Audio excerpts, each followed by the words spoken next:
Hello and welcome to this lesson. My name is Dr. Neil Soggie, and this is week 3 of the course Ancient History, History of the Ancient Near East, and Ancient Greece. Within this unit, we will be taking a look at Egypt, specifically the New Kingdom. And so we'll be taking a look at the 18th, the 19th, and the 20th dynasties.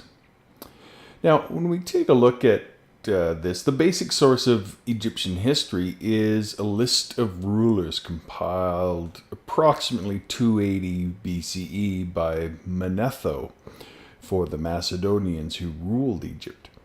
Manetho divided Egyptian kings into 30 dynasties. And then through redaction, the 31st was added later. Now, so we have the Archaic dynasty period, which is the first and second dynasties.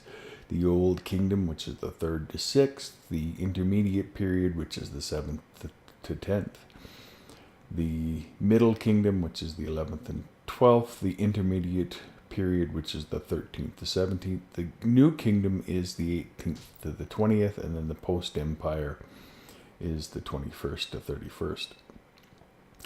And what we've taken a look at primarily thus far in this course has been the Old Kingdom and now the New Kingdom. And the reason that we're taking a look at those particularly, those are the times when things are really happening.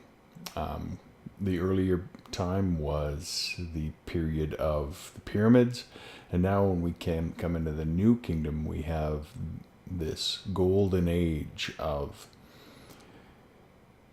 Egyptian rule. Now, as far as the Egyptian dynasties, Menes, or he's also known as Narmer, really unified the Upper and Lower Egypt, as we've already mentioned in previous lectures, and established his capital at Memphis around 3000 BCE. And by the time the Old Kingdom, the land had been consolidated under the central power of a king, who was also the ruler or owner and unifier of all of Egypt. The pharaoh was considered to be divine. He stood above the priests and was the only person who had any direct contact with the gods. The economy was a royal monopoly, and so there was no concept of trader for Egyptians. So under the pharaoh, there was a carefully graded hierarchy of officials, ranging from the governors of provinces down through to local mayors and tax collectors. And the entire bureaucratic system was supported by the work of slaves, of peasants, and artisans. The Old Kingdom reached its highest stage of development in the 4th dynasty. The most tangible symbols of this period of greatness are the 3 enormous pyramids built as the tombs of pharaohs at Giza between 2600 and 2500. The largest, built by Khufu, also known as Cheops by the Greeks, was originally 481 feet high and 756 feet long on each side. Now, Khufu's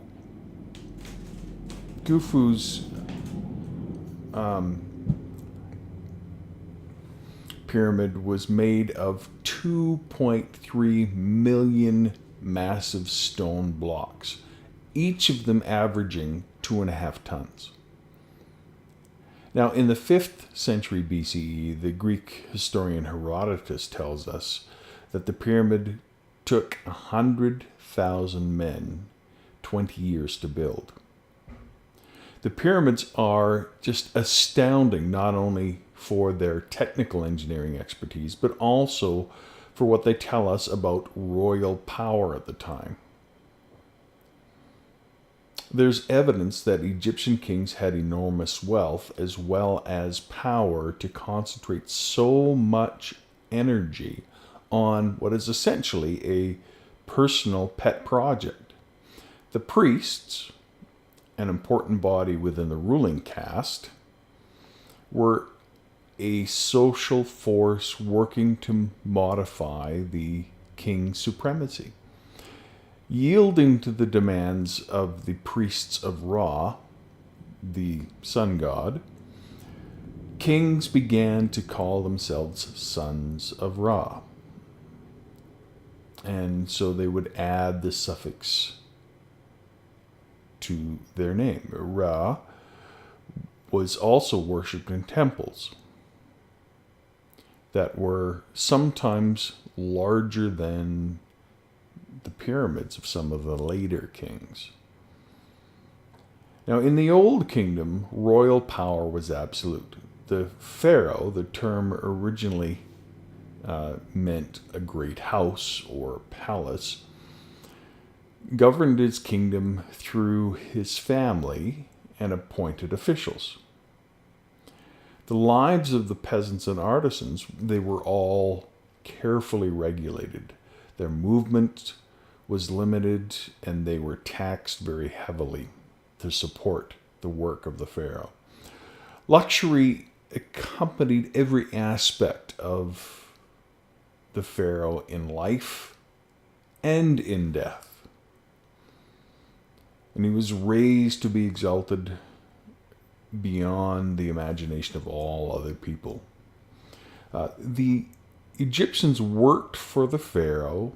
They obeyed the pharaoh because he was established as a living god on whom the entire fabric of their world depended upon.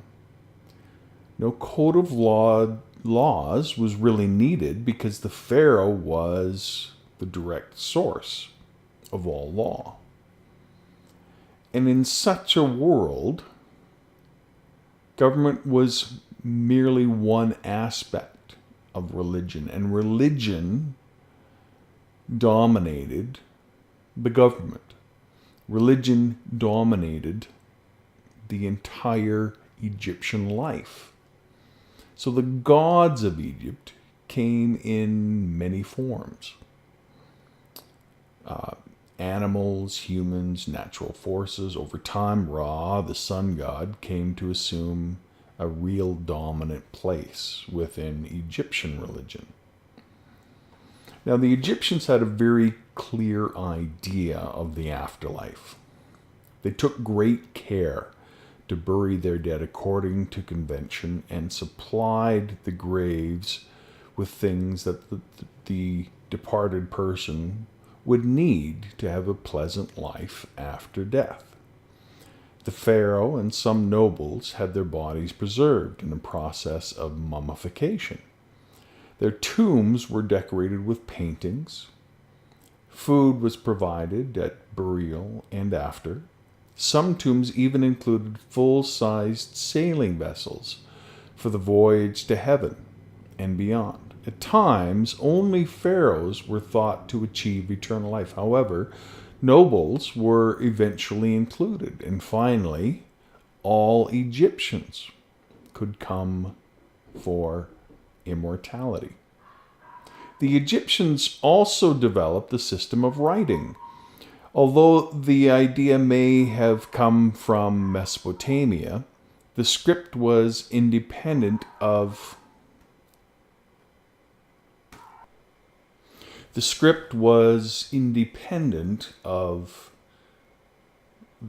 cuneiform that the Sumerians used. Egyptian writing began as pictographic and was later combined with sound signs to produce a difficult and complicated script that the Greeks eventually called hieroglyphics, for the term sacred carvings.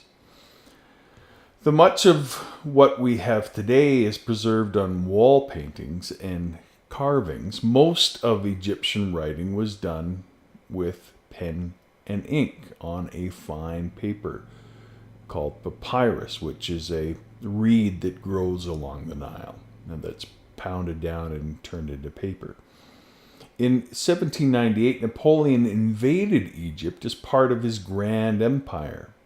He brought with him a commission of science and arts composed of more than 100 scientists, engineers, and mathematicians. And in 1799, the commission discovered a basalt fragment on the west bank of the Nile, and the fragment is known by its English name, the Rosetta Stone. Now, the Rosetta Stone, the Egyptian hieroglyphics found on the Rosetta Stone were eventually deciphered in 1822 by a French scholar who was a master of Latin and Greek and Hebrew and Syriac and Ethiopic and Arabic and Persian and Sanskrit and Coptic. So the Rosetta Stone contains 3 inscriptions. The uppermost is written in hieroglyphics, the second in what is now called Demotic, the common script of ancient Egypt, and the third in Greek. And so the researchers were guessing that the 3 inscriptions contained the same text. And so they worked for 14 years, working from the Greek and the Demotic to finally decipher the hieroglyphics. And eventually the whole text was revealed, and that's how we are able to make sense of hieroglyphics. During the period of the Middle Kingdom, so from 2050 to 1800 BCE, the power of the Pharaoh of the Old Kingdom waned as priests and nobles gained more independence and influence.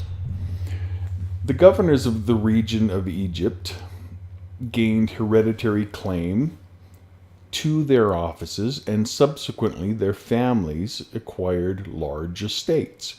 In about 2200 BCE, the Old Kingdom collapsed and gave way to the decentralization of the First Intermediate Period.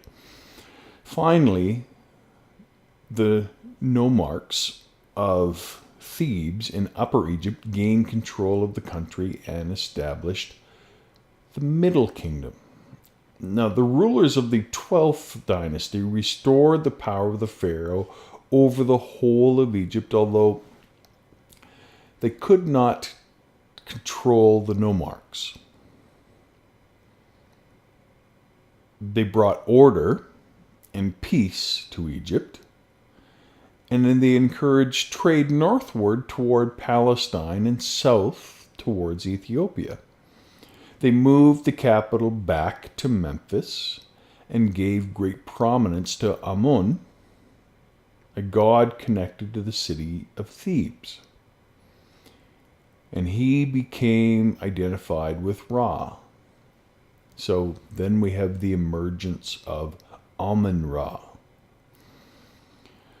The Middle Kingdom really disintegrated in the 13th dynasty with the resurgence of the power of the nomarchs. And around 1700 BCE, Egypt suffered an invasion by the Hyksos, Semitic peoples, who came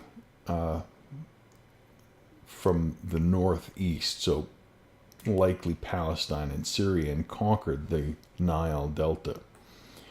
And that brings us to the New Kingdom. So around 1575, the Theban dynasty drove out the Hyksos and reunited the kingdom. Now, in reaction to the humiliation of the Second Intermediate Dynasty, the pharaohs of the 18th dynasty, most notably Thutmose III, who reigned from around 1490 to 1436 BCE, or thereabout, created an absolute government based on a powerful army and an Egyptian empire that extended far beyond the Nile Valley. Now, one of the results of these imperialistic ventures of the pharaohs was the growth of the power of the priests of Amun and the threat it posed to the pharaoh. So when young Amenhotep IV came to the throne, he was apparently determined to resist the priesthood of Amun. Supported by his family, he ultimately made a clean break from the worship of Amun-Ra. And he moved his capital from Thebes, the center of Amun worship, to a city 300 miles north at a place now called El Amarna. Its god was Aton, the physical disk of the sun. And the new city was called Akhenaten. The pharaoh changed his name to Akhenaten, which means it pleases Aten. So the new god was different from any that had come before him.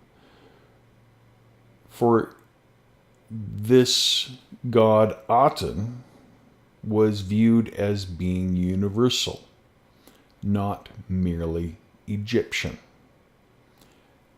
So this is kind of a monotheistic public religion for a short period of time. The universal claims of Aten led to a religious intolerance of worshippers of other gods. Their temples were closed, and the name of Amun-Ra was removed from all monuments. The old priests were deprived of their posts and their privileges, and that's a lot of very rich, noble, powerful people to be made powerless. The new religion was more remote than the old. Only the pharaoh and his family worshipped Aten directly, and the people worshipped the pharaoh. Akhenaten's interest in religious reform proved disastrous, really, in the long run. The possessions that had been owned before, they fell away, and the economy crumbled as a result. And when the pharaoh died, there was a strong backlash against his life's work. His chosen successor was put aside and replaced by Tutankhamun, the husband of one of the daughters of Akhenaten, and his wife, Nefertiti. The new pharaoh restored the old religion and wiped out as much as he could of the memory of the worship of Aten. He restored Amun to the center of the Egyptian pantheon. He abandoned El Amarna and returned the capital to Thebes. And we know of him because his magnificent tomb remained intact until it was discovered in 1922. So Tutankhamun's tomb is famous. The end of the El Amarna age restored power to the priests of Amun and to the military officials. And Horemheb, a general, really is the one that restored order and recovered much of the lost empire. He referred to Akhenaten as the criminal of Akhenaten and erased his name from the records. Akhenaten's city and memory disappeared for over 3,000 years to be rediscovered really by accident just over a century ago. So a lot went on during this time. Now, with the New Kingdom, which really lasted from about 1570 to 1070 BCE, was the last of Egypt's three great kingdoms. The other two, of course, we've already mentioned, the Old Kingdom and the Middle Kingdom. The New Kingdom began with the expulsion of the Semitic peoples to the north and east, the Hyksos. They were viewed by the Egyptians as rulers of foreign lands who had occupied Egypt during its second intermediate period. Now, Kamos, or Kamosis, was the last king of the Theban 17th dynasty. He was possibly a full brother to Ahmose I, or Ahmosis I, founder of the 18th dynasty. But his reign fell at the very end of the second intermediate period. Now, Kamosis, or Kamos, is usually ascribed a reign of 3 years. Although some scholars now favor him ruling as long as 5 years. His reign is important mainly for the decisive military initiatives that he took against the Hyksos, who had come to rule Lower Egypt. His father had begun the initiatives and quite possibly lost his life in a battle with the Hyksos. And it's thought that his mother, a regent, continued the campaign after the death of Kamos, and that his full brother, Ahmosis, made the final conquest of them, of the Hyksos, and finally united all of Egypt under his rule. Now, after Kamosis, or Kamos, and Ahmosis, after they successfully defeated the Hyksos, Ahmosis founded the 18th dynasty of Egypt, and the new kingdom began. Now, this period saw the powerful state of Egypt expand outside of its traditional borders and began to push the empire that spanned into Syro-Palestine. Now, once outside of Egypt, the Egyptians encountered and fought with the Hittites and the Mitanni. It wasn't enough that the Egyptians had defeated the Hyksos. They wanted to control the land outside of Egypt in order to have a buffer, in order to prevent an occupation from ever happening again. Now, at the same time that the Egyptian government was pushing northward outside of the country, changes were happening internally to Egyptian society. Developments in Egyptian religion put the god Amun at the forefront of the Egyptian pantheon, at least until Pharaoh Akhenaten briefly revolutionized Egyptian religion around worship of Aten.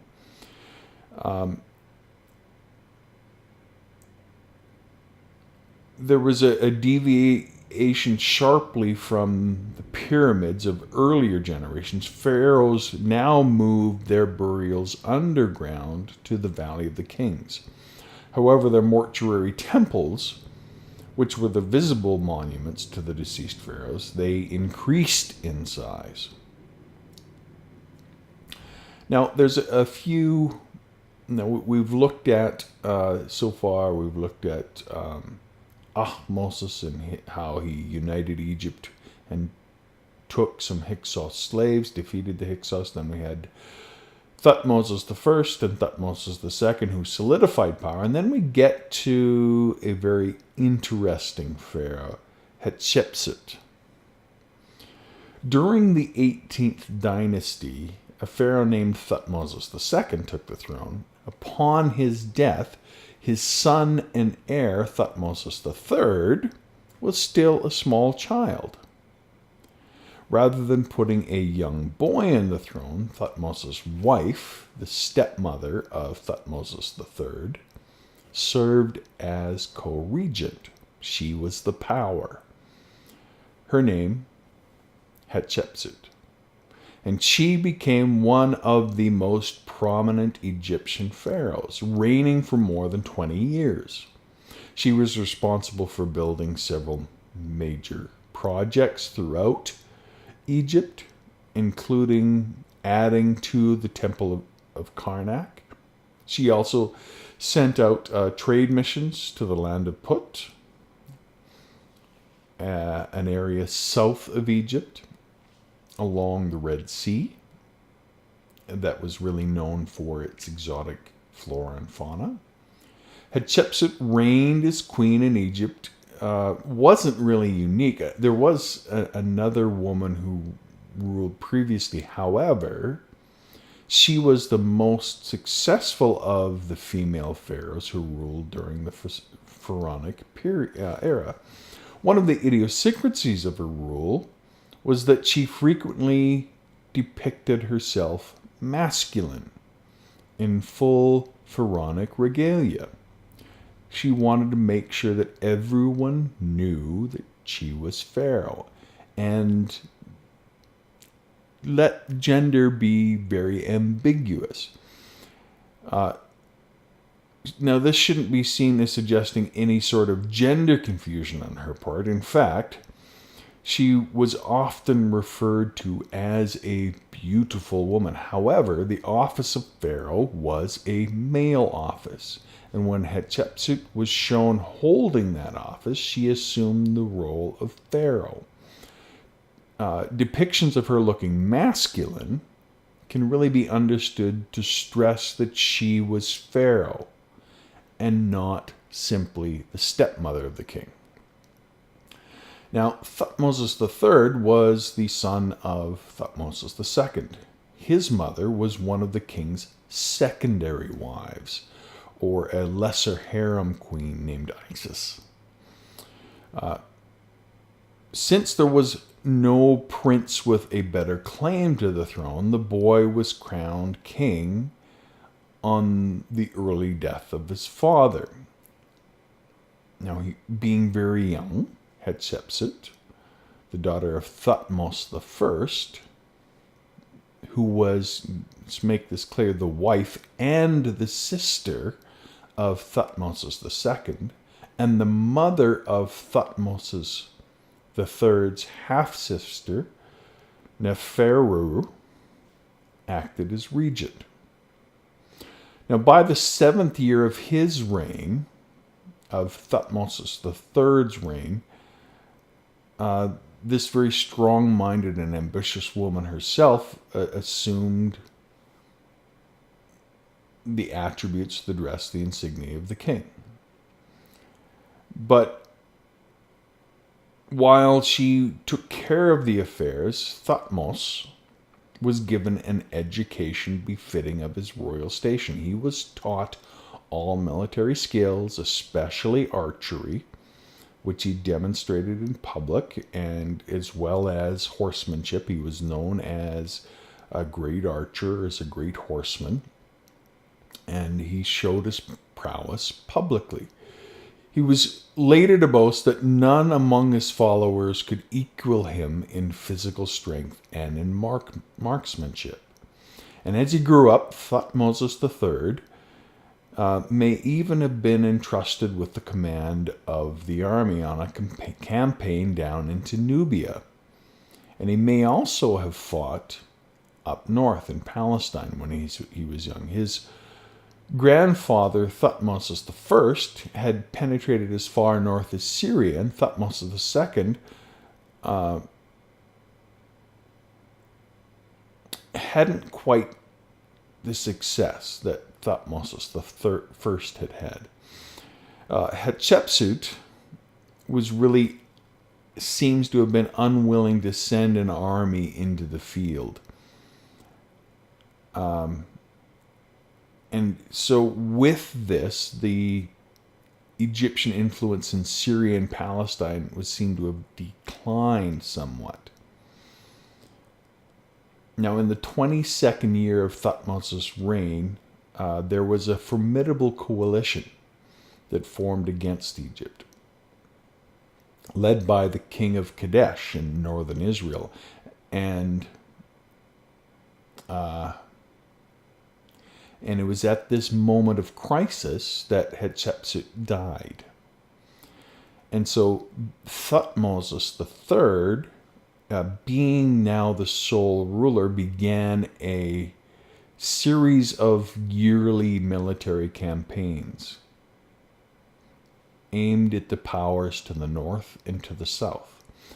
And after a few months of preparation, the king was really ready to march at the head of his army. The first campaign is recorded in some detail on the walls of the temple he built at Karnak in Thebes, which describes the march to Gaza, which is north of Egypt along the Mediterranean coast, and south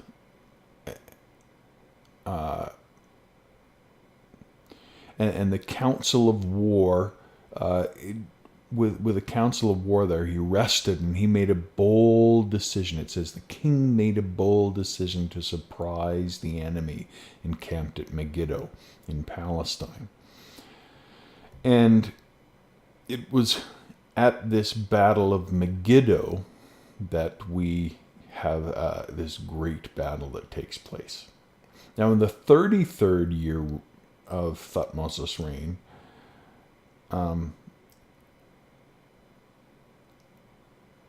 he made a very audacious move and attacked the kingdom of Mitanni itself, which had grown stronger since the day of Thutmosis I had taken its army by surprise. Now, Thutmosis planned the campaign well. He had pontoon boats, were transported across Syria on ox carts for the crossing of the Euphrates River, and the ensuing encounter, which must have taken place on the eastern bank of the Euphrates. It's not described by the annalists, but the result it resulted in the Mitannian king taking flight and Thutmosis I capturing his harem. So that was very successful. Thutmosis III really consolidated power to the north and to the south. Now, as we move a little bit later then, I've mentioned, we have Akhenaten, which is really one of the other standout rulers of the 18th dynasty pharaohs. Akhenaten is also represented in ways that defy gender. But what he's known for is the way that he changes Egyptian religion and how he really kind of pushes monotheism on Egypt for a time.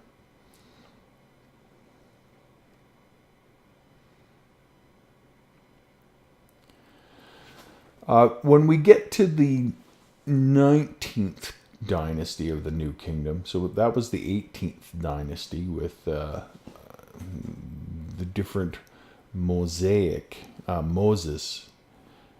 rulers, as well as Akhenaten and Hatshepsut. Then we come to the New Kingdom 19th dynasty. The standout pharaoh here was Ramses the Great. So moving into the 19th dynasty, one of Egyptian's most famous pharaohs was Ramses II. We know him as Ramses the Great. He ruled over Egypt for about 70 years and really took Egypt into new heights in an international sphere.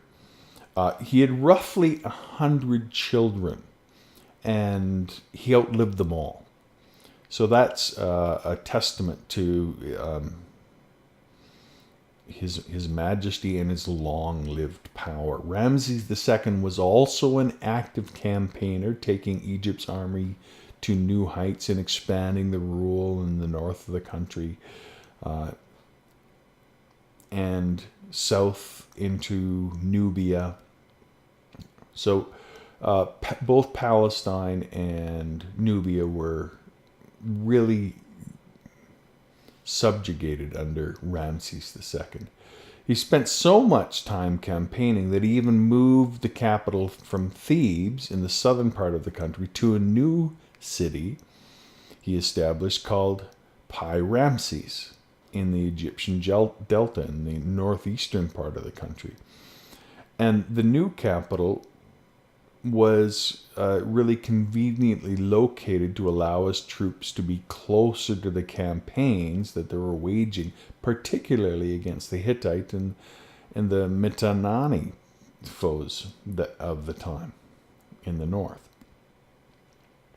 So that's the 19th dynasty. Now, the 20th dynasty, the last period of peace and stabilization in Egypt, was under Ramses III rule.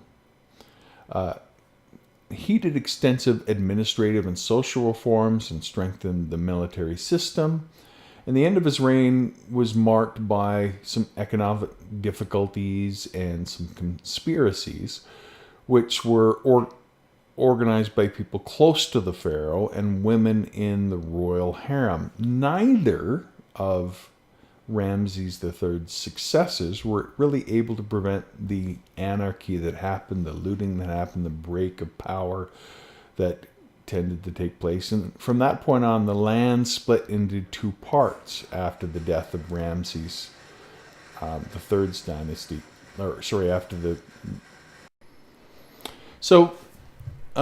Within the 20th dynasty, you really see everyone trying to recapture the glory that was seen with Ramses II, because all these rulers, all these pharaohs, naming themselves Ramses.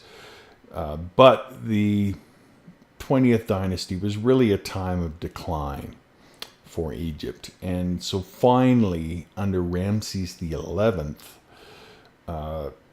the land is split in two. And this really kind of marks the end of this new kingdom and marks the beginning of what is known as the Third Intermediate Period, which extends for about 300 years after this. And we'll stop there, that being the end of our lecture for the lecture on the New Kingdom of Egypt.